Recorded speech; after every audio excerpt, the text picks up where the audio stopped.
This talk is entitled Religious Freedom in East Asia. I gave it back on March 11th, 2010 as a lecture to an Introduction to Political Science class as part of a job interview that I had. Now, before discussing religious freedom in East Asia, I need to describe and define what I actually mean by the term religious freedom. And it's basically the idea that people have the right to believe in and practice a religion without undue government interference, that they cannot be coerced into practicing a religion, and it sometimes includes the idea that no public money can go for religious purposes. And what's central to this idea is that all religions have religious freedom because they are religions. It's not because they're considered good or bad or anything like that. The question is this a religion or not? And if it's a religion, it gets the same freedom that all other religions get. And this concept arises first in the West. Now, in pre-modern East Asia, you have religious tolerance, not freedom. And what do I mean by that? Well, what it means is some things that we would consider religions are tolerated, while others are not. So, for example, we would consider Buddhism and Catholicism as both being religions, and so they both gain religious freedom in Western societies today, or societies that guarantee religious freedom. However, in pre-modern East Asia, typically Buddhism was legally tolerated, while Catholicism oftentimes was not. And so that by being a Catholic, you could be persecuted. And so what this means is that different religions can be treated differently. And what determines how they're treated is the state's calculation on whether this religion is can benefit and help the state, or is it a threat to the state. If it's a religion that can help the state, then or at least the state won't suffer too much by allowing it to exist, then it will be allowed to exist and may even receive some state support. On the other hand, if it's considered a threat to the state, and it can be then dealt with in different ways depending on how much of a threat it is. So there were times when Buddhism was considered something of a threat, typically because Buddhist monasteries had so much land and wealth, and people who became monks and nuns didn't have to pay taxes in some times and places. And so because they provided something of a financial threat, then the government may force monks and nuns to go back to lay life, so they have to pay taxes and seize monastic lands. But usually they wouldn't go around killing monks and nuns and Buddhists just because they believed in the power of the Buddha. On the other hand, Catholicism was considered such a threat that Catholics could be killed simply for being Catholics. However, many times, especially in China, government officials would be hesitant to actually persecute Catholics, even when the central government wanted them to. Local officials would say, hey, well, this will disrupt the harmony and peace that we have in this locality. There's a lot of Catholics here. It'll cause a lot of problems if we do this. And so they wouldn't persecute. But the key thing is, in religious tolerance, not all religions get it, and it's based on whether or not they're seen as a threat or something that can help the state. And it's also important to stress that usually there's an expectation that the religion that receives tolerance will also actively support the state, carry out any duties it wants to do, and especially should pray for the health of the emperor or king and other such things.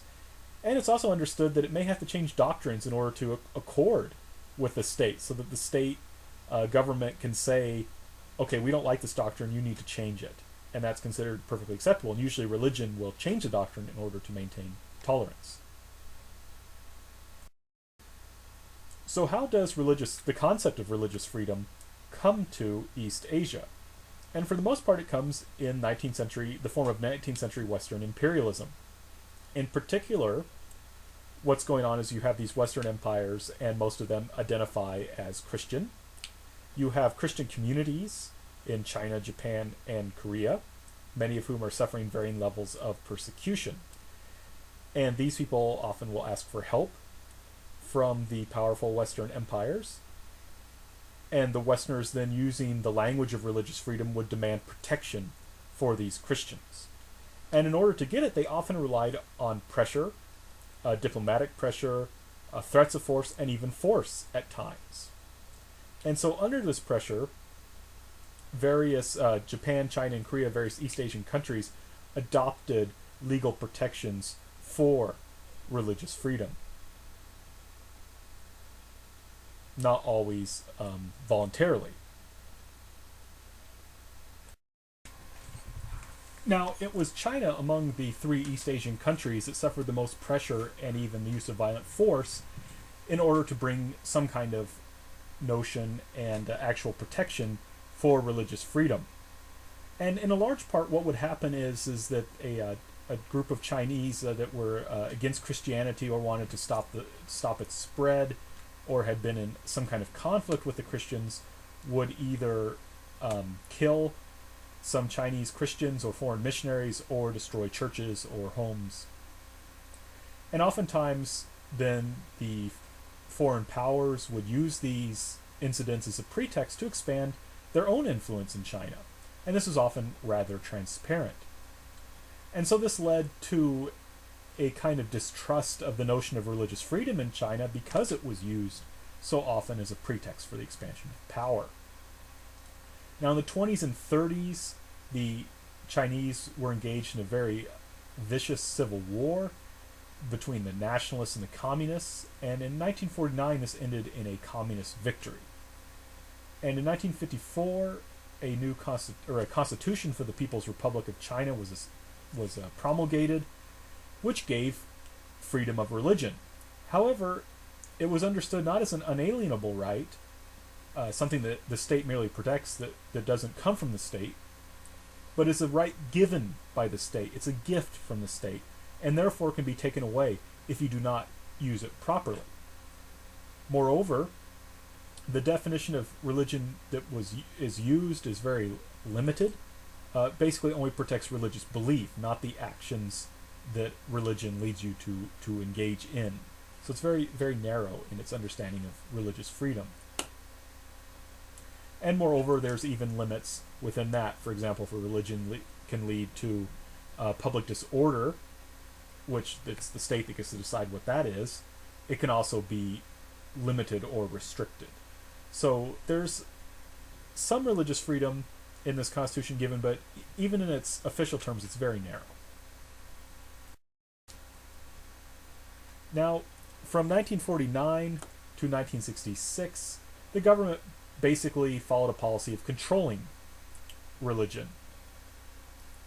And this was because religion was seen as a symptom of feudalism, of class conflict, as reactionary tendencies. It's not the cause. And this is basically orthodox communism, that religion is just a superstructure. It's not the real reason for the problems that society faces. The real causes of everything, basically, in communism, communist philosophy and worldview, is economic, right? So something like religion, well, that's just an outgrowth of economic problems, and it will just go away. Once communism is achieved, once all the economic problems are solved, religion will just wither away on its own. So there's no need to take a very harsh approach to it and try and get rid of it, because it will just go away on its own.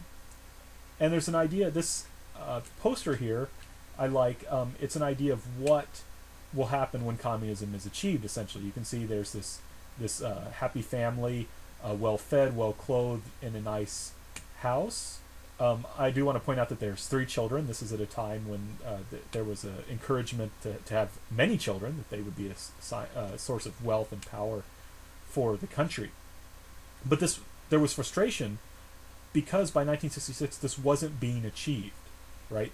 The revolution, people expected to bring many, many quick and rapid changes, and it did bring some, but not as much as many people wanted, and certainly not this idealized picture we see here in this poster. So people began to ask themselves, why hasn't the communist dream, this economic prosperity that it promised, why hasn't this been realized? And many people said, well, it hasn't been realized because we've lost our revolutionary fervor. In other words, we need to complete the revolution. We need to push forward and finish this up. And then, once we've successfully communized, we will enjoy this vision of prosperity that is at the heart of the revolution. Now, what happened, though, and this leads to the Cultural Revolution that lasts from 1966 to 1976. And what's central to the question of religion was that there was a change in how it was viewed. Instead of just being a symptom, now it was seen as a cause, right? Religion isn't just a symptom of the disease, it's the virus that causes the disease itself. And therefore, this led to intense religious persecution. Basically, any kind of religious activity was prohibited. It seemed to disappear completely from society. And people, Westerners who visited China, would say that religion had completely disappeared. Because the Cultural Revolution had been so successful in stopping its public display. And this was a very difficult time for many religious people. Many ministers, priests, imams, monks, and so forth were executed or tortured or served long prison sentences. Even lay people also suffered in a similar way. People were humiliated. For example, Muslims were forced to lick pigs in order to show the power of the communist state and the revolution by basically humiliating these religious people. And this, of course, led to massive chaos in society, not just because of religion, because of all the demands for revolutionary changes that people were putting forward. Particularly the Red Guards, these young people who were really wanting to bring forth communism right here, right now. And because of the massive chaos in society, the forces of order, particularly the army, eventually stepped in and put an end to the Cultural Revolution in 1976. Now, once the Cultural Revolution was over, the Chinese government gave some space for religion and didn't think religion would be much of an issue because, after all, it had appeared to have been destroyed during the Cultural Revolution. However, that didn't happen at all. Instead, religion was back. The religious specialists who had been imprisoned and the lay people who had been imprisoned had been released, and they, with the people who had never been imprisoned, revived religious organizations, rebuilt churches and mosques and temples and so forth, and became active religiously once again. And so there was then the government realized that there was a need for control, that there needed to be a way of controlling religion so that people understood what was expected of them and the government officials understood what they ought to do. So in 1982, the government released a new constitution, which gave freedom for people to participate in normal religious activities, and these were defined as religious activities that did not harm the public order, health, or interfere with state-run education. And what's particularly interesting is that the government actually returned a great deal of property that was seized during the Cultural Revolution. Basically, though, this was an attempt to assert control through a co-option by saying to religious people, okay, we're going to give you some property back, we're going to allow you to exist publicly and have your normal religious activities, but you have to support the state. So this is really a kind of religious tolerance. What the kind of twist here is that religious people were reminded that they were second-class citizens, that as followers of religions they were following basically a kind of false ideology that was going to cease to be once communism was fully realized. And what's also important is that they would not be, as religious believers, they were not formally allowed to join the Communist Party, right? To be a government official, especially at this time, basically the highest position you can have in society, was denied them because they were religious believers. So very much second-class citizens.